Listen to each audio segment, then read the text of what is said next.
Hello दोस्तों, स्वागत है आपका हमारे इस एजुकेशन चैनल में। दोस्तों, आज हम लोग धातु के बारे में कंप्लीट जानकारी को पूरा डिस्कस करेंगे। ठीक है, तो आप वीडियो को पूरा लास्ट तक देखिए, आपको धातु के बारे में सारी चीजें पूरी अच्छी तरीके से समझ में आ जाएगी। ठीक है फ्रेंड्स, तो चलिए चलते हैं क्लास की ओर। देखिए सबसे पहला पॉइंट है कि हमारे पास धातु। ठीक है, तो धातु होता क्या है? धातु होता क्या है? ठीक है, तो वे तत्व जिनमें स्वतंत्र इलेक्ट्रॉन होते हैं। क्या बोला मैं? वे तत्व जिनमें स्वतंत्र इलेक्ट्रॉन होते हैं तथा जो धन आयन बनाने की प्रवृत्ति रखते हैं, उसी को क्या बोला जाता है? धातु बोला जाता है। पॉइंट आपको समझ में क्या बोला? ठीक है, वे तत्व जिनके पास स्वतंत्र इलेक्ट्रॉन होगा और जो धन आयन बनाने की क्या रखेगा? प्रवृत्ति रखेगा, वही क्या कहलाता है? धातु कहलाएगा। समझ में क्या बोला मैं? ठीक है, जैसे कि एक अमीर आदमी है, अमीर आदमी के पास बहुत सारे पैसे हैं। ठीक है, और वो जो अमीर आदमी है दान देने की प्रवृत्ति रखता है, तो ऐसे व्यक्ति को दानवीर कहेंगे। उसी प्रकार से ऐसे तत्व जिसके पास स्वतंत्र इलेक्ट्रॉन होते हैं, मुक्त इलेक्ट्रॉन होते हैं, और वो उन इलेक्ट्रॉनों को दान करने की प्रवृत्ति रखता है, वही क्या कहलाएगा? धातु कहलाएगा। तो ये इसकी क्या हो गई? परिभाषा। समझ में आया? ठीक है, अब देखिए ये हो गया मेरे पास क्या? आधुनिक आवर्त सारणी। ये जो दिख रहा है ये कौन सा है? आधुनिक आवर्त सारणी। ठीक है, तो इसी आधुनिक आवर्त सारणी में बहुत सारे क्या है? धातु है। इसी आधुनिक आवर्त सारणी में बहुत सारे क्या है? धातु है। तो अब कौन सा धातु कौन है, क्या है, उसके बारे में संपूर्ण जानकारी हम प्राप्त करेंगे। ठीक है, तो चलिए देखते हैं। देखिए मैंने जो है ना, आप ध्यान से देखिएगा दोस्तों, मैंने ना आधुनिक आवर्त सारणी का एक तो सेपरेट सी वीडियो बना रखा है। जैसे कि यहाँ पर तत्वों के नाम लिखा हुआ है। ठीक है, जैसा हाइड्रोजन हो गया, लिथियम, सोडियम, पोटेशियम, रुबिडियम। तो मैंने इस प्रकार से जितने भी तत्व हैं, इन सभी सारे तत्वों का नामकरण का एक तो अलग से वीडियो बनाया हुआ है। तो इस नामकरण का आपको मालूम नहीं है, नामकरण के आप किस तरीके से पूरे नामकरण को कैसे याद करें, तो उसका एक जो वीडियो है नीचे डिस्क्रिप्शन में दिया हुआ है, आप जाइए और सभी तत्वों को याद करने का वीडियो भी देख लीजिए। ठीक है, वो आपको मालूम रहेगा तो इसको पढ़ने में और मजा आएगा। ठीक है, तो चलिए चलते हैं क्लास की ओर। देखिए ये जो दिख रहा है, ये जो है खड़ा हुआ, एक्चुअली में होता क्या है? ये जो इस प्रकार से खड़ा हुआ लकीर होता है, इसको बोलते हैं वर्ग। क्या बोलते हैं फ्रेंड्स? वर्ग बोलते हैं। ठीक है, और इस प्रकार से जो तिरछा हुआ लकीर रहता है, इसको बोलते हैं क्या? आवर्त बोलते हैं। इतना आपको समझ आया क्या? ठीक है, मैंने क्या बोला? इस प्रकार से जो वर्ग, ये जो खड़ा हुआ लकीर रहेगा, इसको क्या बोलेंगे? वर्ग। ठीक है, तो देखिए खड़ा हुआ लकीर का मतलब ये है कि देखिए ये खड़ा हुआ लकीर 1 2 3 4 ऐसा, तो ये जो दिख रहा है वही क्या? खड़ा हुआ लकीर है। तो इसको क्या बोले जाता है? बोलेंगे तो वर्ग बोले जाता है। ठीक है, और इसी प्रकार से ये देखिए, ये 1 ये 2 3 4 इस तरीके से जो दिख रहा है उसको क्या बोला जाता है? आवर्त। पॉइंट आपको समझ में आ गया? ठीक है, छोटी छोटी बेसिक जानकारियां हैं। तो देखिए, और इसमें टोटल 4 ब्लॉक होते हैं हमारे पास। ठीक है, एक होता है एस, पी, डी और एफ। इन चारों ब्लॉक में जितने भी तत्व हैं, अभी तक जितने भी तत्वों की खोज हुई है, उसको पूरे इन ब्लॉक में कहां एस, पी, डी और एफ में रखा गया है। समझ में आ गया क्या आपको? ठीक है, एक घर है समझ लो। ठीक है, जैसे बहुत सारे तत्वों की खोज हुई है और सभी तत्वों को उसके गुणों के आधार पर 4 घरों में, अलग अलग घरों में रखा गया है। ठीक है, तो एक प्रकार से घर है समझ लो। ये एस एक घर है, पी एक प्रकार का घर है, डी एक प्रकार का घर है, एफ भी एक प्रकार का क्या है? घर है। ठीक है, और इन सभी को अलग अलग क्वालिटी के आधार पर अलग अलग घरों में क्या किया गया है? रखा गया है। इतना आपको समझ में आ गया? ठीक है, जैसा भारत देश है, ठीक है, सभी देश में जो होता है बहुत सारे क्या है? राज्य है, और सभी राज्य की अपनी अपनी क्या है? भाषाएं हैं। तो भाषाओं के आधार पर अलग अलग राज्य बन गए हैं। समझ में क्या बोला? ठीक है, तो जो व्यक्ति जिस राज्य में रहता है वही भाषा बोलता है, इस प्रकार से। ठीक है, तो उसी प्रकार से अलग अलग क्वालिटी के आधार पर इनको अलग अलग घरों में अर्थात अलग अलग ब्लॉक में रखा गया है। पॉइंट आपको समझ में आ गया? तो जितने भी तत्वों की अभी तक खोज हुई है उनको कहां कहां रखा गया है? बोलेंगे तो एस में रखा गया है, पी में, डी में और एफ में रखा गया है। इतना आपको समझ में आ गया? चलिए ये तो हो गया। ठीक है, हाँ, तो ये एस, पी, डी और एफ, इनके घरों के बारे में जान लेते हैं कि कौन सा घर कहाँ है, अर्थात कौन सा ब्लॉक कहाँ है। ठीक है, तो चलिए ये जो दिख रहा है इसको बोलते हैं एस का घर। ठीक है, ये जो पहली लाइन और ये दूसरी लाइन जो दिख रहा है ना, ये किसका घर है? बोलेंगे तो एस का घर है, अर्थात एस ब्लॉक है। ठीक है, चलिए तो पी का घर भी होगा। तो ये जो दिख रहा है अंतिम में 1 2 3 4 5 6, तो टोटल 6 जो है, 6 वर्ग जो है टोटल किसके लिए? पी के लिए है। इसको बोलते हैं पी ब्लॉक। ये क्या हो जाएगा? S block. पॉइंट आपको समझ में आएगा? तो अब डी का घर किधर है भाई? डी का ब्लॉक किधर है? तो डी का ब्लॉक किधर बोलेंगे तो 1 2 3 4 5 6 7 8 9 10। तो ये जो 10 दिख रहा है पूरा किसका ब्लॉक है? बोलेंगे तो डी का है। तो ये जो है ना पूरा डी ब्लॉक है। इतना आपको समझ में आ गया, ठीक है। तो भाई डी तो हो गया, एसपीडी हो गया, बच गया कौन, एफ बच गया। तो एफ का घर भी तो कहीं होना चाहिए ना, तो एफ को अलग से रखा गया है। देखो 1 2 3 4 5 6 7 8 9 10 11 12 13 14, तो इस प्रकार से 14 तक तो 2 ठो है। इसको बोलते हैं क्या, एफ ब्लॉक बोलेंगे। क्या बोलेंगे फ्रेंड्स, एफ ब्लॉक। पॉइंट आपको समझ में आ गया। तो आपने जाना क्या क्या जाना कि एस का घर किधर है, पी का घर किधर है, डी का घर किधर है और एफ का घर किधर है।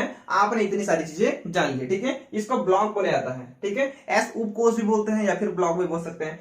एसपीडी एफ उपकोष बोला जाता है या फिर एसपीडी एफ ब्लॉक बोला जाता है। समझ में आ गया, आपने सभी के घरों के बारे में जान लिया, ठीक है।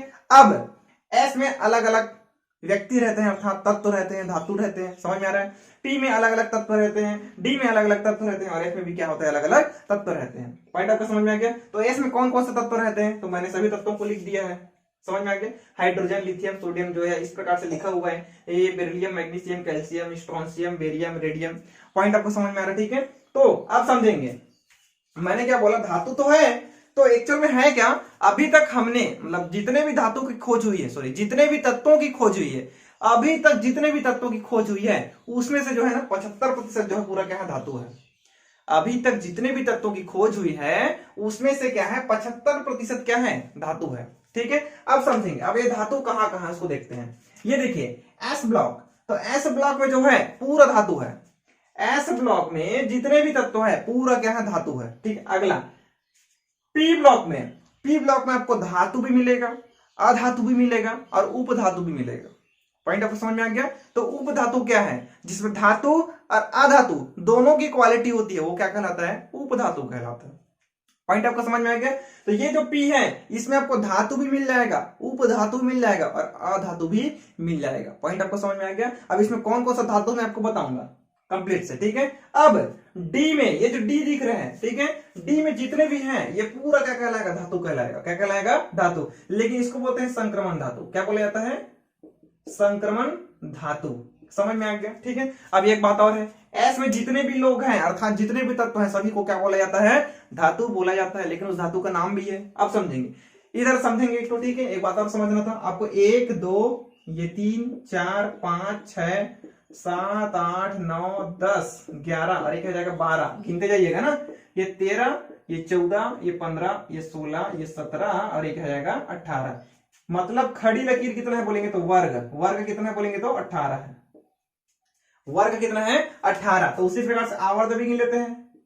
आधुनिक आवर्त सारणी में आवर्तों की संख्या कितनी होती है, तो ये मैंने बोला था आवर्त क्या होता है, सोई वो लकीर। तो 1 2 3 4 5 6 7। तो आधुनिक आवर्त सारणी में आवर्तों की संख्या कितनी होती है बोलेंगे तो 7 होता है। पॉइंट आपको समझ में आ गया। अब धातु के बारे में बात चल रही है, तो धातु तो ये समूह 1 समूह 2 या फिर वर्ग 1 वर्ग 2 ऐसा बोल सकते हैं, ठीक है। तो समूह 1 में जितने भी तत्व हैं और समूह 2 में जितने भी तत्व हैं इसको एस ब्लॉक के तत्व कहा जाता है। मतलब वही एस उपकोष धातु के तत्व कहा जाता है। पॉइंट आपको समझ में आ गया। अब समझेंगे, ये जो समूह 1 है, तो समूह 1 में जितने भी तत्व हैं, ये जो पहला खंभा दिख रहा है उसको बोलते हैं क्या, पूरा क्षार धातु बोलते हैं। क्या बोलेंगे, क्षार धातु। अब ये जो दूसरा लकीर है, दूसरा वर्ग जो है, इस पूरे को बोला जाता है क्या, क्षारीय मृदा धातु। क्या बोलेंगे, क्षारीय मृदा धातु। अब आगे डी जो दो दिख रहे हैं, समूह 3 से लेकर कहां तक जाएंगे, समूह 12 तक, ये जितने भी तत्व दिख रहे हैं इस सभी को क्या बोला जाता है बोलेंगे तो संक्रमण धातु। क्या बोला जाएगा, संक्रमण धातु। समझ में आ गया, ठीक है। अब ये जो पी ब्लॉक है इसमें धातु, अधातु और उपधातु तीनों मिलते हैं। अब अगला ये जो एफ दिख रहा है, एफ में 14 तत्व ऊपर होते हैं और 14 तत्व कहां होते हैं, नीचे होते हैं। तो ये ऊपर जो लाइन है इसमें जो 14 तत्व होंगे उसको बोलते हैं लेंथेनाइट। क्या बोलेंगे, लेंथेनाइट। नीचे जो होते हैं उसको बोलते हैं क्या, एक्टेनाइट। क्या बोलेंगे, एक्टेनाइट। और इन सभी को बोला जाता है क्या, दुर्लभ मृदा धातु बोला जाता है। समझ में क्या बोला, इसमें जितने भी 28 तत्व हैं इसको क्या बोला जाएगा, दुर्लभ मृदा धातु। पॉइंट आपको समझ में आ गया। तो हमने इसमें पूरे एस ब्लॉक में धातु देखा, पूरे डी ब्लॉक में धातु देखा, इसमें जो है लेंथेनाइट और क्या जाएगा एक्टेनाइट, इसको क्या बोले तो बोलेंगे तो दुर्लभ मृदा धातु। समझ में आ गया। ये मेरे पास पी ब्लॉक है और इस पी ब्लॉक में आपको धातु, अधातु, उपधातु पूरा मिलेगा, ठीक है। और अभी तक हमको जितने भी तत्व मालूम है उसमें से 75% तत्व क्या बोलेंगे तो धातु है। पॉइंट आपको समझ में आ गया। तो मैंने ये सब तो बता दिया आपको। अब पी ब्लॉक में कुछ कुछ धातु है उसको याद रखना है। तो पी ब्लॉक में कौन कौन है, तो एल्यूमिनियम, गैलियम, इंडियम, थैलियम, ये चारों धातु है, ठीक है। ये जो वर्ग दिख रहा है, समूह 13 जो दिख रहा है, तो समूह 13 में टोटल 4 तत्व धातु है। आलू, गाजर, ईंट, थैला। ट्रिक है, मैंने अपने पिछले में बताया, ठीक है। तो बैंगन, आलू, गाजर, ईंट, थैला होता है। तो आलू, गाजर, ईंट, थैला, ये चारों क्या है? धातु है, ठीक है। तो कहे शिवा जी सुनो प्रभु, कविता है याद करने की, ठीक है। वीडियो देखिएगा। तो ये जो सुनो प्रभु है, एस एन और टीन, ये दोनों क्या है? धातु है। इसमें बिस्मथ जो है क्या है? धातु है। इस प्रकार से पी ब्लॉक में टोटल 1 2 3 4 5 6 7, तो 7 तत्व क्या है बोलेंगे तो धातु है। तो आपको सिंपल जानकारी समझ में आ गया, ठीक है। मतलब धातु को आधुनिक आवर्त सारणी में कहां कहां रखा गया है, और धातु क्या होता है बोलेंगे तो जिसमें स्वतंत्र इलेक्ट्रॉन होता है और जो इलेक्ट्रॉन को त्याग कर धन आयन बनाने की प्रवृत्ति रखता है, वही क्या कहलाता है बोलेंगे तो धातु कहलाता है। समझ में आ गया, ठीक है। अब समझेंगे इसके संयोजकता कोष में एक जने मुक्त इलेक्ट्रॉन होता है, समझेंगे अच्छे से ना। इसके संयोजकता कोष में क्या होता है? एक इलेक्ट्रॉन होता है। इसके संयोजकता कोष में 2, इसके में 3 4 5 6 7 8। समझ में क्या बोला, ठीक है। संयोजकता कोष में मतलब कौन कितने का दान कर सकता है ये बताना चाह रहा हूं मैं, ठीक है। इसके संयोजकता कोष में एक जने होता है, अंतिम कोष में एक जने, इसमें 2, इसके पास 3 4 5 6 7 8। पॉइंट आपको समझ में आ गया। मतलब किसके संयोजकता कोष में कितने लोग हैं और कौन कितने का दान कर सकता है, तो वही चीज है। पॉइंट आपको समझ में आ रहा है, ठीक है। तो इसके पास 1 होता है, 2 होता है, 3 4 5 6 7 8। समझ में आ रहा है। तो ये जो था वो क्या हो गया मेरे पास बेसिक जानकारी, ठीक है। तो अब चलते हैं क्या धातु के गुण में, ठीक है, कि धातु का गुण होता क्या है। तो ये आपको बेसिक जानकारी हो गई, ठीक है। आप चाहो तो इसका स्क्रीनशॉट ले लो। तो चलिए दोस्तों अब देखते हैं क्या क्षार धातुओं के भौतिक गुण, ठीक है। तो देखिए बहुत इजी है, आपको आराम से याद हो जाएगा। देखिए पहला गुण क्या है बोलेंगे तो धात्विक चमक। पहला गुण क्या है? धात्विक चमक। मतलब ये है कि धातु जो है अपने शुद्ध रूप में चमकदार होता है, ठीक है। धातु जो होता है अपने शुद्ध रूप में चमकदार होता है, मतलब शुद्ध अवस्था में बोल रहा हूं, ठीक है। यदि अशुद्धि हो जाए तो हो सकता है कि वो चमकदार ना दिखे, ठीक है। लेकिन शुद्ध अवस्था में धातु जो होता है वो कैसा होता है बोलेंगे तो चमकदार होता है, ठीक है। ये इसकी पहली क्वालिटी होगी। दूसरी क्वालिटी क्या बोलते हैं? धातु क्या होता है? कठोर होता है। दूसरा क्या है? कठोरता के ऊपर। धातु कैसा होता है? कठोर होता है। और जितने भी धातु हैं तो अलग अलग धातु की कठोरता भी क्या होती है? अलग अलग होती है, ठीक है। देखो धातु कठोर है, ठीक है, लेकिन कठोरता भी क्या होगी? अलग अलग होगा। लेकिन क्या होता है? लिथियम, सोडियम और पोटेशियम इतनी मुलायम होती है कि इसको चाकू से काटा जा सकता है। समझ में क्या बोला? एक्चुअल में धातु कठोर ही होती है, लेकिन एक्चुअल में कुछ कुछ अपवाद भी मिल जाता है, ठीक है। तो उन अपवाद में क्या क्या बोलेंगे तो लिथियम है, सोडियम और क्या है? पोटेशियम है। ये इतनी मुलायम होती है कि इसको चाकू से क्या किया जा सकता है? काटा जा सकता है। समझ में आ गया, ठीक है। लेकिन मरकरी जो होता है सामान्य तापमान द्रव अवस्था में पाई जाती है, मतलब मरकरी कठोर नहीं होता बोल रहा हूं मैं। समझ में आ गया, ठीक है। ये कुछ कुछ अपवाद है ना, लेकिन बाकी जो धातु है वो सब कैसा होता है? कठोर होता है। और सभी की जो कठोरता होती है अलग अलग होती है। समझ में आ गया क्या बोला, ठीक है। लेकिन ये तीनों क्या होता है? मुलायम होता है और इसको चाकू से काटा जा सकता है। लेकिन मरकरी सामान्य ताप पर क्या होता है? द्रव अवस्था में पाया जाता है। इतना हो गया। अगला गुण क्या है? तो आघात वर्धनीयता है, ठीक है। आघात वर्धिता है। तो ये आघात वर्धता क्या होता है, ठीक है। तो एक्चुअल में क्या होता है? धातु को जब हथौड़े से पीटा जाता है, कोई भी धातु है और उस धातु को हथौड़े से क्या करेंगे? पीटेंगे, तो वो टूटेगा नहीं, ऐसा चौड़ा हो जाएगा। समझ में आ गया। तो ये जो गुण है वो क्या कहलाता है? आघात वर्धिता कहलाता है। क्या कहलाता है? आघात वर्धिता। अर्थात धातु को हथौड़े से पीटने पर टूटने के बजाय वो क्या होता है? फैल जाता है, ठीक है। और उसको पतली पन्नी के रूप में प्राप्त किया जा सकता है। मतलब धातु को पीट पीट कर ऐसा चादर बना सकते हैं बड़ा वाला। समझ में आ गया। तो इसी को क्या बोला जाता है? आघात वर्धिता। इसका एग्जाम्पल क्या बोलेंगे तो सोना। मतलब सोना जो होता है, सोना को पीट पीट कर क्या कर सकते हैं? पीट पीट कर हम लोग क्या कर सकते हैं? लंबी चादर बना सकते हैं, ठीक है। तो ये मेरे पास क्या हो जाएगा? सोना। लेकिन इसके कुछ कुछ अपवाद है, सोडियम, पोटेशियम और क्या हो जाएगा? Hg। इसमें इसका गुण नहीं पाया जाता। समझ में आ गया, ठीक है। अगला क्या है बोलेंगे तो तन्यता। अगला क्या है? तन्यता। तन्यता मतलब तनना, ठीक है। मतलब धातु क्या करेगा? तनेगा, ठीक है। और इसको तन के हम जितना चाहे लंबा उतना हिसाब से हम खींच सकते हैं। एग्जांपल्स क्या बोलेंगे तो सोना एग्जांपल। 1 ग्राम सोना को ले लेंगे तो 2 किलोमीटर लंबा तार बनाया जा सकता है। सोचिए मात्र कितना है? 1 ग्राम सोना, और 1 ग्राम सोने से 2 किलोमीटर लंबा तार, भाई सोचिए बहुत ज्यादा है, ठीक है। तो मतलब धातु में क्या होती है? बहुत ज्यादा क्या होती है? तन्यता, मतलब तने का गुण पाया जाता है, ठीक है। और सबसे ज्यादा तन्यता का गुण किसमें होता है बोलेंगे तो सोने में होता है। समझ में आ गया। अगला क्या है बोलेंगे तो ऊष्मा की चालकता। ऊष्मा की चालकता, तो जो भी धातुओं होती है, ठीक है, धातु ऊष्मा की क्या होती है, चालक होती है, मतलब ऊष्मा का उसमें प्रवाह होता है। समझ में आ गया। और सबसे अधिक चालक किसमें होती है बोलेंगे तो सिल्वर में होता है। क्या होता है, कॉपर में। सिल्वर में और किसमें होता है, कॉपर में, ठीक है। लेकिन सिल्वर की जो चालकता है कॉपर की चालकता से क्या होता है, ज्यादा होता है। मतलब सिल्वर में ऊष्मा अधिक चलेगा, कॉपर में कम चलेगा, ठीक है। मतलब इसकी चालकता से क्या है, ज्यादा है।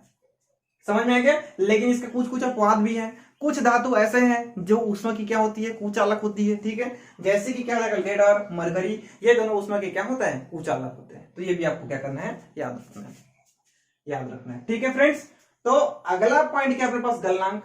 तो गलनांक क्या होता है, तो जो पदार्थ जिस ताप पर गलता है उसे उसका गलनांक कहते हैं, ठीक है। इसका मतलब धातु ऑलरेडी कठोर होता है और कठोर चीज को गलाने के लिए अधिक टेम्परेचर देना पड़ेगा। तो अधिक टेम्परेचर दे रहे हैं मतलब गलनांक भी क्या है, ज्यादा है। समझ में आ गया। इसका मतलब क्या है कि गलनांक क्या रहेगा, उच्च रहेगा। गलनांक क्या रहेगा, उच्च रहेगा। लेकिन गैलियम और सीजियम का गलनांक क्या होता है, कम होता है। मैंने अभी आपको बताया था कि कुछ कुछ क्या है, अपवाद है, और उस अपवाद को भी आपको पढ़ना पड़ेगा, ठीक है। तो एक्चुअल में अधिकतर धातुएं तो कठोर ही होती है ना, ठीक है। तो कठोर होती है तो टेम्परेचर अधिक देना पड़ेगा, और टेम्परेचर अधिक देना पड़ेगा मतलब गलनांक उच्च होगा। तो गलनांक क्या होगा, उच्च होगा। लेकिन गैलियम और सीजियम का गलनांक क्या होता है, कम होता है। समझ में आ गया। अगला विद्युत की चालकता। विद्युत की चालकता, करंट की चालकता। करंट चल रहा है कि नहीं चल रहा है उसको देखते हैं, ठीक है। एक होता है सुचालक और एक होता है कुचालक। सुचालक वो होता है जिसमें करंट का प्रवाह होता है, जिसमें धारा का प्रवाह होता है। और कुचालक वह होता है जिसमें करंट का प्रवाह नहीं होता, धारा का प्रवाह नहीं होता, वो कुचालक कहलाता है। तो विद्युत की चालकता, तो ऐसे कौन कौन से पदार्थ हैं जो विद्युत के क्या होते हैं, चालकता होते हैं, ठीक है। तो भाई धातु जो होता है विद्युत का चालकता होती है, मतलब विद्युत करंट इसमें प्रवाहित हो सकता है, ठीक है। और सबसे अधिक प्रवाहित किसमें होता है बोलेंगे तो सिल्वर और कॉपर में। समझ में आएंगे, ठीक है। तो हमारे घर अधिक कॉपर का मतलब तांबा, और हमारे घर में हम जैसे यूज करते हैं तो अधिकतर तांबे का यूज किया जाता है, ठीक है। लेकिन तांबे से ज्यादा किसमें होता है, सिल्वर में। तो सिल्वर की चालकता कॉपर से क्या होती है, ज्यादा होती है। समझ में आ गया। अगला क्या है, ध्वनिक, मतलब धातु को ऐसे पीटने से घंटी के टाइप का आवाज आता है, ठीक है। तो वही क्या कहलाता है, ध्वनिक, मतलब इसमें ध्वनि का गुण पाया जाता है। इसको पीटने से ये ध्वनि उत्पन्न करता है, तो वो ध्वनिक गुण हो गया। समझ में आ गया। अगला क्या है, संयोजी इलेक्ट्रॉन। एक्चुअल में जो धातु होते हैं उसके संयोजकता कोष में 1, 2 या 3 इलेक्ट्रॉन पाए जा सकते हैं। समझ में आ गया। मतलब वही क्या रहेगा, संयोजी इलेक्ट्रॉन। और संयोजी इलेक्ट्रॉन की संख्या जितना कम रहेगा उतना अधिक क्या होता है, वो क्रियाशील होता है। ध्यान देंगे, संयोजी इलेक्ट्रॉन 1, 2, 3 हो सकता है, 1, 2, 3, ठीक है। लेकिन जिसके पास जितने कम इलेक्ट्रॉन रहेंगे, अर्थात जितने कम संयोजी इलेक्ट्रॉन रहेंगे, उसकी क्रियाशीलता भी क्या होगा, ज्यादा। समझ में आ गया। जैसे कि समूह 1 में 4 धातु थे, हाइलेना का फरियान, हाइड्रोजन, लिथियम, सोडियम, पोटेशियम। ये जो है इनके पास क्या होता है, संयोजी इलेक्ट्रॉन 1 होता है, मतलब ये जल्दी से इलेक्ट्रॉन को त्याग कर सकते हैं, मतलब क्रियाशीलता क्या रहेगा, ज्यादा रहेगा। तो जिनके पास जितने कम संयोजी इलेक्ट्रॉन रहेंगे उनकी क्रियाशीलता उतनी ही क्या होगी, ज्यादा होगी। समझ में आ गया। अगला विद्युत धनी प्रकृति। विद्युत धनी प्रकृति, इसको मैंने आपको इसके पहले वाले बताया था। क्या बोला था कि इनमें इलेक्ट्रॉन को दान करने की प्रवृत्ति होती है, और दान करने के बाद धनात्मक गुण पाया जाता है, मतलब खुद धनावेशित हो जाते हैं और इलेक्ट्रॉन को क्या कर देते हैं, दान कर देते हैं। इसका कुछ कुछ एग्जांपल है। सोडियम का परमाणु क्रमांक 11 होता है, 1 इलेक्ट्रॉन को दान करता है और Na+ बन जाता है। समझ में आ गया। तो इसी प्रकार से क्या जाएगा, पोटेशियम का भी होता है, 1 इलेक्ट्रॉन को दान करेगा और क्या बन जाएगा, K+ बन जाएगा। लिथियम का भी होता है, लिथियम जो 1 इलेक्ट्रॉन को दान करेगा और Li+ बन जाएगा। तो इस प्रकार से क्या होता है, इसमें ना दान करने की प्रवृत्ति होती है। ये जो संयोजी इलेक्ट्रॉन है इसको दान करने की प्रवृत्ति होती है, और धन आयन बनाने का गुण भी पाया जाता है। इतना आपको समझ में आ गया। तो इस प्रकार से पूरा मेरे पास क्या हो गया, धातु के भौतिक गुण समझ में आ गया, ठीक है। तो आप चाहो तो इसके स्क्रीनशॉट ले लो। तो चलिए फ्रेंड्स, अब देखेंगे क्या, धातुओं के रासायनिक गुण, ठीक है। तो अभी हमने जो पढ़ा था वो क्या था, भौतिक गुण था। अब जो पढ़ रहे हैं वो क्या है बोलेंगे तो रासायनिक गुण, ठीक है। तो रासायनिक गुण, रासायनिक क्रिया कराएंगे अब, ठीक है। तो चलिए पहले किसके साथ करेंगे, ऑक्सीजन के साथ। किससे करेंगे, ऑक्सीजन के साथ। तो जो भी धातु होती है ऑक्सीजन से क्रिया करता है और ऑक्साइड बनाता है, ये एक लाइन का सिंपल का आपको लिखना है, ठीक है। तो जितने भी धातु होते हैं ऑक्सीजन से क्रिया करके क्या बनाता है, ऑक्साइड बनाता है। क्या बनाएगा, ऑक्साइड, ठीक है। और मैंने अभी आपको कुछ देर पहले बताया था कि जिसके संयोजकता कोष में जितने कम इलेक्ट्रॉन होंगे वो उतने अधिक क्या होता है, क्रियाशील होता है। समझ में आ गया। तो किसके संयोजकता कोष में सबसे कम इलेक्ट्रॉन होता है, अर्थात एक इलेक्ट्रॉन किनके संयोजकता कोष में होता है, तो हाइड्रोजन को छोड़कर नीचे जो भी है, लिथियम, सोडियम, पोटेशियम, तो इनके संयोजकता कोष में एक इलेक्ट्रॉन होता है, मतलब ये क्या होता है, अधिक क्रियाशील होती है। तो देखिए सोडियम और पोटेशियम बहुत ज्यादा क्या होती है, क्रियाशील होती है। यदि इनको वायु में छोड़ दो तो ऐसे ही मतलब बहुत जल्दी से क्या कर लेगा, क्रिया कर लेगा, ठीक है। समझ में क्या बोला मैं, ठीक है। यदि इसको किसमें छोड़ दिया जाए, यदि इसको वायु में छोड़ दिया है खुला, तो ये जलना शुरू कर देता है। कौन, सोडियम और पोटेशियम, ठीक है। इसलिए इसको वायु में न रखकर इसको कैरोसिन में डुबा कर रखा जाता है भाई। किसको, तो सोडियम और पोटेशियम को। इतना आपको समझ में आ गया, ठीक है। तो ये तो हो गया। लेकिन देखिए ये सोडियम ऑक्सीजन से क्रिया करके क्या बनेगा, Na2O बनाता है। क्या बनाएगा, Na2O। और ये पोटेशियम O2 से क्रिया करके क्या बनाएगा, K2O बनाएगा। तो इसका नाम क्या बोलेंगे, तो सोडियम ऑक्साइड। इसका नाम क्या बोलेंगे, तो पोटेशियम ऑक्साइड। इतना आपको समझ में आ गया। अब कैसे पता चलेगा कि Na2O ही बनेगा, मतलब सोडियम ऑक्साइड का सूत्र क्या होता है, Na2 होता है। कैसे पता चलेगा, तो मैं बता रहा हूं आपको ट्रिक। देखिए Na में एक प्लस होता है और O में डबल माइनस होता है। समझ में आया। Na में क्या होता है, एक प्लस होता है, और ऑक्सीजन में क्या होता है, डबल माइनस। और एक्चुअल में प्लस और माइनस की संख्या क्या होनी चाहिए, समान होनी चाहिए, समान होनी चाहिए, ठीक है। तो समान करने के लिए क्या करेंगे, इसमें जितना माइनस है उसका पूरा इसमें कर दो, और इसमें जितने प्लस है उसका पूरा इसमें कर दो। समझ में आ गया। अब देखिए हो गया क्या, मतलब एक को लिखने की आवश्यकता नहीं है। अब देखिए Na की संख्या कितना है, 2 है। इसका मतलब प्लस इसमें कितने हो जाएंगे, 2 हो जाएंगे, ठीक है। और इसमें माइनस कितने हैं, 2, तो 2 प्लस मतलब 2 प्लस और 2 माइनस, तो प्लस और माइनस की संख्या क्या हो गई, समान हो गई। अब इन दोनों को मिलकर क्या बनाएंगे, अणु। तो Na2 हो जाएगा, Na2, और ये क्या बन जाएगा, O। तो इस प्रकार से क्या बनता है, सोडियम ऑक्साइड। यही कारण है कि धनात्मक और ऋणात्मक आपस को बैलेंस करने के कारण ये क्या बनाता है बोलेंगे तो Na2O बनाता है। समझ में आ गया। तो ये मेरे पास सोडियम ऑक्साइड, इसी प्रकार से ये बनता है पोटेशियम ऑक्साइड। इतना आपको समझ में आ गया। तो ये तो हो गई क्या, ऑक्सीजन से क्रिया। अब क्या होता है, जो कुछ कुछ धातु होती है जैसे कॉपर, एल्यूमिनियम, ये भी क्या करेगा, ऑक्सीजन से क्रिया करेगा, क्या बनाता है, कॉपर ऑक्साइड और एल्यूमिना ऑक्साइड, ये भी क्या करेगा, बनाता है, ठीक है। तो देखिए बैलेंस, देखो रिएक्शन को आपको बैलेंस करना आना चाहिए ना। देखिए सोडियम कितना है, 2 दूनी 4, सामने क्या लिखेंगे 4। ऑक्सीजन कितना है, 2, तो ऑक्सीजन कितना है, 2, खत्म। ऑक्सीजन कितना है, 2, ऑक्सीजन कितना है, 2, पोटेशियम 4, 2 दूनी 4, बैलेंस हो गया। इसी प्रकार से नीचे आएंगे, कॉपर, देखो कॉपर किससे करेगा, ऑक्सीजन से, क्या बन जाएगा, CuO बनेगा। तो CuO क्यों बना, क्योंकि Cu में डबल प्लस होता है और ऑक्सीजन में डबल माइनस होता है, तो डायरेक्ट क्या बनेगा, Cu और O ही बनेगा ना। तो कॉपर ऑक्साइड बनेगा कि नहीं बनेगा। तो इस प्रकार से क्या बनता है, CuO। लेकिन यहाँ पर ऑक्सीजन कितना था, 2, तो सामने क्या लिखना पड़ता है, देखो CuO तो बन गया। अब O कितना है, 2, तो सामने कितना लिखना पड़ेगा, 2 लिखना पड़ेगा नहीं, ठीक है। 2 लिखा तो Cu भी कितना हो गया, 2, तो सामने क्या लिख देंगे, 2। इस प्रकार से मेरे पास क्या हो जाता है, बैलेंस हो जाता है, ठीक है। इसी प्रकार से कौन है, एल्यूमिनियम, और ये कौन है, ऑक्सीजन। आप समझेंगे, एक में होता है ट्रिपल प्लस, ऑक्सीजन में होता है डबल माइनस, तो गड़बड़ नहीं हो गया। मैंने क्या बोला, प्लस और माइनस की संख्या क्या होनी चाहिए, बराबर होनी चाहिए। तो इसमें कितने हैं, 2, तो 2 का गुना सामने कर दो। इसमें कितने हैं, 3, तो 3 का गुना सामने कर दो। समझ में आ गया। अब इन दोनों को मिलाएंगे, Al कितना है, 2 बार है, तो Al2। ऑक्सीजन कितना है, बार है, 3 बार, तो 3, तो क्या बन जाएगा, Al2O3। क्या बन जाएगा, Al2O3, मतलब ये बनेगा, Al2O3 बनेगा। समझ में आ गया। अब बैलेंस कर लेना, Al कितनी बार था, 2 बार।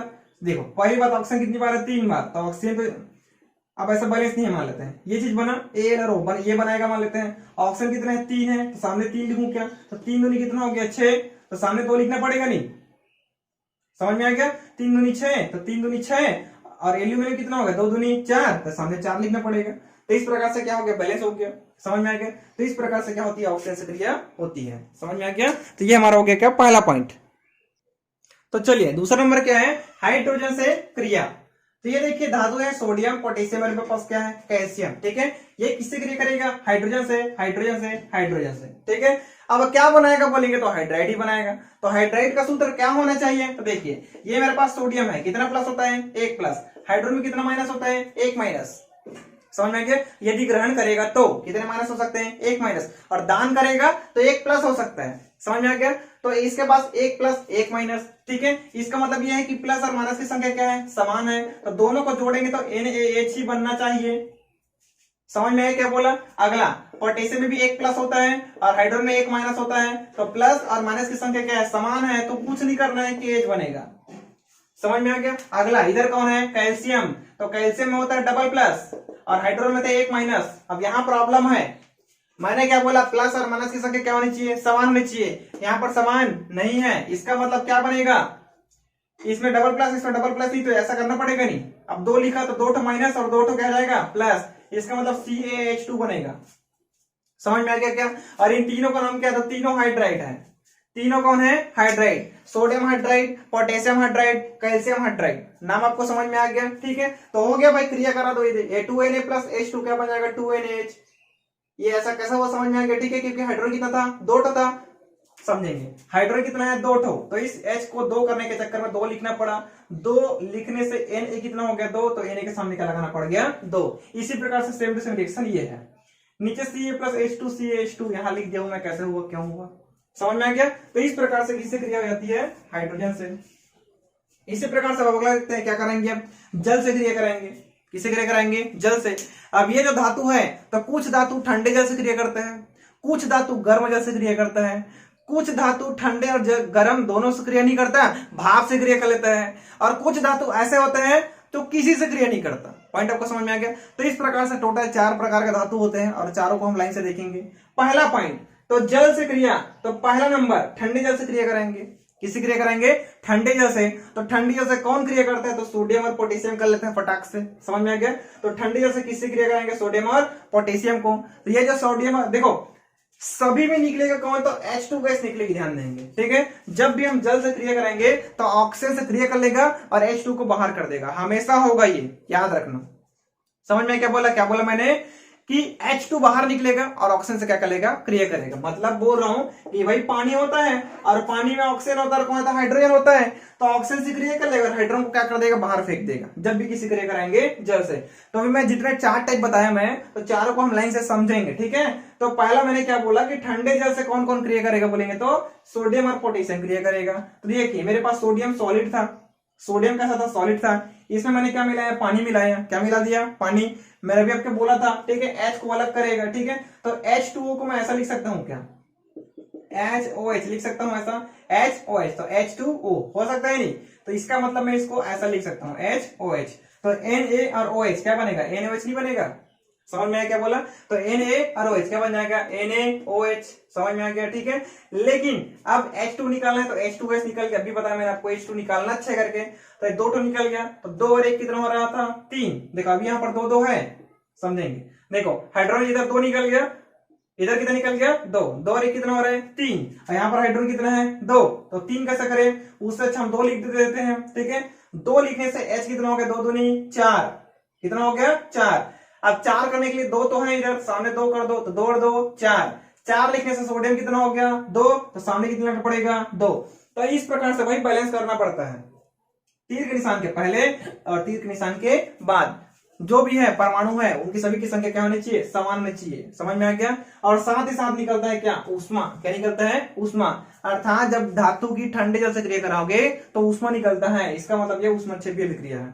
कौन सा अभिक्रिया है, ऊष्माक्षेपी। तो पहला टाइप आपको समझ में आ गया। पहला मैंने क्या बोला कि ठंडे जल से क्रिया करेगा, तो ठंडे जल से क्रिया आपको कंप्लीट समझ में आ गया।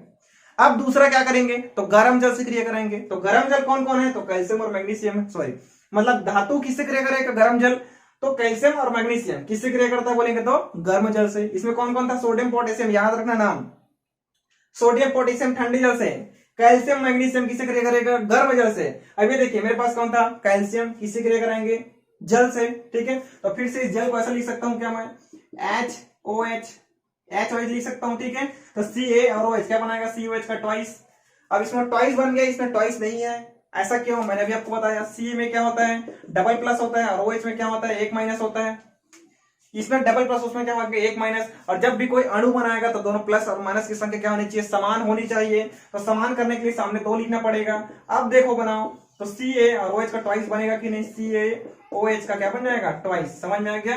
इसलिए कैल्शियम हाइड्रोक्साइड का सूत्र ये होता है, इसमें 2 होता है लेकिन सोडियम हाइड्रोक्साइड में 2 नहीं होता। समझ में आया कारण, ठीक है, क्योंकि प्लस और माइनस की संख्या क्या होनी चाहिए, समान होनी चाहिए। समझ में आ गया। और साथ में क्या निकलेगा, H2 तो निकलेगा ही, मैंने आपको कुछ देर पहले ही बता दिया था क्या निकलेगा, H2 निकलेगा। ठीक है, तो H2 निकल गया गैस बन के, और एक कैल्शियम हाइड्रोक्साइड बनेगा, तो CaOH क्या बनेगा, COH का ट्वाइस, तो ट्वाइस के कारण यहाँ पर 2 आ गया, तो 2 के कारण OH कितना हो गया 2, तो OH के सामने क्या लिखना पड़ गया 2, 2 लिखने से ये Hb कितना हो गया 2, तो H2 बाहर निकल गया। समझ में आ गया। तो इस प्रकार से क्या हो गया मेरे पास, गर्म जल से क्रिया, समझ में आया। लेकिन अब कुछ ऐसा धातु होता है जो ठंडा और गर्म जल दोनों से क्रिया नहीं करता, लेकिन किससे क्रिया करेगा, भाप से क्रिया करेगा। तो भाप से क्रिया कौन करेगा, तो 3 पदार्थ हैं, एल्यूमिनियम, आयरन और जिंक। एल्यूमिनियम, आयरन और जिंक, ये तीनों जो होता है ठंडे और गर्म जल दोनों से क्रिया नहीं करता। क्रिया किससे करेगा बोलेंगे तो भाप से क्रिया करेगा। ठीक है, अब इसकी क्रिया किससे कराएंगे, भाप से कराएंगे। तो ये एल्यूमिनियम है और मेरे पास कौन है, H2O है। ठीक है, इसमें से H2 को तो बाहर निकालना अच्छा है, तो बनेगा क्या, ऑक्सीजन किससे करेगा, सॉरी एल्यूमिनियम किससे करेगा, ऑक्सीजन से, तो क्या बनेगा Al2O3। समझ में आ गया। देखिए ये Al है ऑक्सीजन, एल्यूमिनियम को ऑक्सीजन से क्रिया कराना है। ठीक है, तो इसमें ट्रिपल प्लस होता है, इसमें डबल माइनस होता है, बताया था मैं। तो इसमें 2 जने हैं तो 2 का गुणा इसमें करो, इसमें 3 है 3 का गुणा इसमें करो। समझ में आ गया। तो बनेगा कैसे, Al2 नहीं बनेगा, Al कितना है 2 और ऑक्सीजन कितना है 3, तो Al2O3, मतलब एल्यूमिनियम ऑक्साइड का सूत्र ऐसा बनेगा। तो बन गया क्या, एल्यूमिनियम ऑक्साइड। तो Al2O3 बना कि नहीं बना। ठीक है, तो ऑक्सीजन कितना है 3, तो सामने क्या लिखेंगे 3, ऑक्सीजन कितना है 3, तो इसके सामने क्या लिखेंगे 3, 3 लिखने से हाइड्रोजन कितना हो गया 3 दूनी 6, 3 दूनी 6, तो हाइड्रोजन बाहर निकल गया 3 दूनी 6। समझ में आ गया। और एल्यूमिनियम कितना हो गया 2, तो सामने क्या लिखना पड़ेगा 2। तो इस प्रकार से रिएक्शन क्या हो जाएगा, बैलेंस। अब एक होमवर्क है आपका नीचे वाला आप करना, आयरन वाला। समझ में आ रहा है। ठीक है, अब ये हो गया भाप से क्रिया कर लिया। अब चौथा नंबर, लेड, कॉपर, सिल्वर और गोल्ड किसी के साथ कोई क्रिया नहीं करता, मतलब जल से क्रिया नहीं करेगा। कौन, लेड, कॉपर, सिल्वर और गोल्ड। तो इस प्रकार से मेरे पास क्या हो गया, जल से क्रिया और जल की क्रिया। सो हमको 4 टाइप बता दिया मैं। ठीक है, तो इन सभी को आपको क्या करना है भाई, पढ़ना है। और एक चीज इसमें कॉमन है, जब भी जल से क्रिया कराएंगे तो हाइड्रोक्साइड बनेगा। यहां पर देखिए 2 टर्म क्या बना है, हाइड्रोक्साइड। यदि ठंडे और गर्म जल से क्रिया कर रहा है तब की बात है ना, क्या बनेगा, हाइड्रोक्साइड बनेगा। और H2 गैस क्या हो जाएगी, बाहर निकलेगी। और भाप से भी क्रिया कराएंगे तो H2 गैस तो निकालना ही है, और क्या बनेगा, ऑक्साइड बन जाएगा। पॉइंट आपको समझ में आ गया। ठीक है, इसका भी चाहो तो स्क्रीनशॉट ले लो। तो चलिए फ्रेंड्स, अगला क्या है, क्लोरीन से क्रिया। ठीक है, अब भाई आपको रिएक्शन तो समझ में आ गया कि किस प्रकार से अणु अपने को बनाना है। हमारे पास क्या होना चाहिए, प्लस और माइनस दोनों की संख्या आपस में क्या होनी चाहिए, समान होनी चाहिए। तो देखिए एम हो गया कैल्शियम, मेरे पास क्या हो जाएगा सोडियम। ठीक है, तो कैल्शियम में क्या होता है, डबल प्लस होता है, और क्लोरीन में 1 माइनस होता है। ठीक है, तो इन दोनों की क्रिया कराना है तो कैसे करेंगे, इसमें डबल प्लस है, Cl 1 माइनस है, तो सामने 2 लगाना पड़ेगा। तो क्या बनेगा भाई, CaCl2 नहीं बनेगा जी। तो ये मेरे पास क्या हो जाएगा, कैल्शियम क्लोराइड, तो Ca प्लस Cl तो क्या बन जाएगा, CaCl2 बन गया। अगला सोडियम, और मेरे पास क्या है क्लोरीन, तो Na में क्या होता है, हाँ देखेंगे ये मेरे पास सोडियम में 1 प्लस होता है और क्लोरीन में 1 माइनस होता है, तो क्या बनेगा, NaCl नहीं बनेगा, डायरेक्ट बन जाएगा। ठीक है, तो 2Na प्लस Cl तो क्या बन जाएगा, 2NaCl। पॉइंट आपको समझ में आ गया भाई, Na अलग है ना, और क्लोरीन से ही क्रिया कराना है, तो Cl कितना है 2, तो सामने 2 लिखना पड़ेगा, और 2 लिखने से सोडियम कितना हो जाएगा 2, तो यहाँ भी क्या करना पड़ेगा 2 लिखना पड़ेगा। इस प्रकार से किससे क्रिया हो गया, क्लोरीन से क्रिया हो गया। अगला क्या है, अम्लों से क्रिया। तो अम्ल कौन सा, तो हम ले लेते हैं सल्फ्यूरिक अम्ल, H2SO4। कौन सा अम्ल है, सल्फ्यूरिक अम्ल। तो अम्ल से क्रिया करा भाई, तो जिंक प्लस H2SO4, तो अम्ल से क्रिया करेगा तो खुद ये धातु लवण बना लेगा, जिंक सल्फेट, लवण बना लिया। जिंक जो है SO4 के साथ क्रिया करके क्या बनेगा, जिंक सल्फेट, मतलब अम्ल से क्रिया करेगा और खुद लवण बना लेगा और H2 को बाहर कर देगा। पॉइंट आपको समझ में आ गया। तो ये मेरे पास क्या हो गया, अम्लों से क्रिया। अगला क्या है बोलेंगे तो अन्य धातु लवणों से क्रिया। अब धातु के लवण से क्रिया कराएंगे तो कॉपर सल्फेट क्या होता है, धातु लवण है, तो धातु लवण से क्रिया किससे कराएंगे, आयरन से। और आयरन अधिक क्रियाशील होता है किसकी तुलना में, कॉपर की तुलना में। तो ये जो अधिक क्रियाशील धातु है अपने से कम क्रियाशील धातु के लवण को हटा देगा, मतलब ये जो लवण है इसके कॉपर को अलग कर देगा और उस सल्फेट से खुद क्या कर लेगा, क्रिया कर लेगा। तो FeSO4 और Cu को गलित अवस्था में क्या कर देगा, बाहर कर देगा। इतना आपको समझ में आ गया। तो इस प्रकार से मेरे को क्या हो गया, मतलब रासायनिक गुण पूरी तरीके से क्या हो गया, खत्म हो गया। ठीक है फ्रेंड्स, तो चलिए फ्रेंड्स अब इसमें लास्ट छोटा सा बच गया। देखिए सबसे अधिक धातु जो है ना 3 टाइप का होता है। एक वो जो होता है जो सबसे अधिक क्रियाशील होता है, दूसरा वो जो होता है जो मध्यम क्रियाशील होता है। ठीक है, और तीसरा वो जो होता है बहुत कम क्रियाशील होता है। पॉइंट आपको समझ में आ गया। तो ये जो दिख रहे हैं potassium, sodium, calcium, magnesium, aluminium, ये जो होता है सबसे अधिक क्रियाशील होता है, मतलब किसी से भी फटाक से क्रिया कर लेगा। तो ठीक है, मतलब ये क्या होता है, सबसे अधिक क्रियाशील होता है। तो सबसे अधिक क्रियाशील धातु हो गया।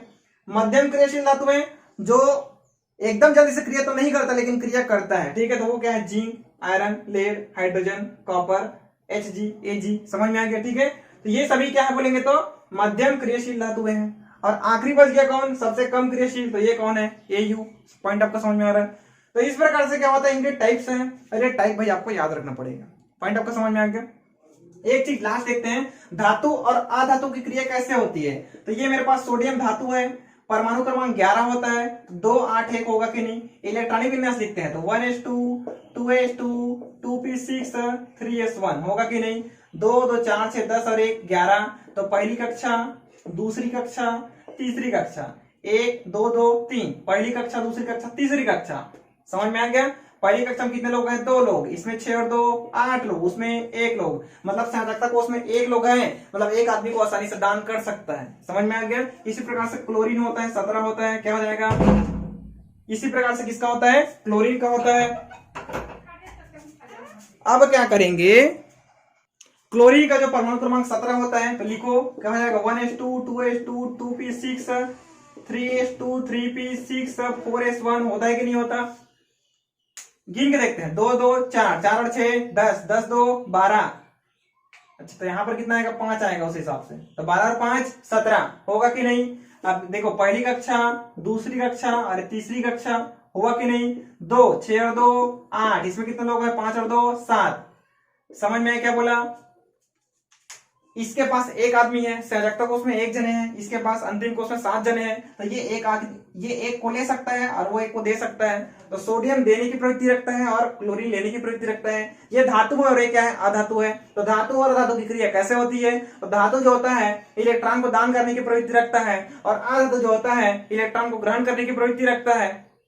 समझ में क्या बोला, धातु इलेक्ट्रॉन को दान करने की प्रवृत्ति रखता है, अधातु इलेक्ट्रॉन को ग्रहण करने की प्रवृत्ति रखता है। तो एक दान करना चाहता है, एक दान करना चाहता है और एक लेना चाहता है। तो इस प्रकार से दोनों की आपस में क्या हो जाती है, क्रिया हो जाती है। समझ में आ गया। इसी कारण क्या बनता है, Na और क्या बनता है, Cl। तो ये दोनों अंतिम में आपस में क्या कर लेते हैं, क्रिया कर लेते हैं। समझ में आ गया, ठीक है। तो इसी प्रकार से Na और क्या करेगा, Cl, क्या बनेगा, NaCl। समझ में आ गया, ठीक है। तो क्रिया कैसे करें, देखिए Na जो है एक इलेक्ट्रॉन को दान करेगा और क्या बन जाएगा, Na+।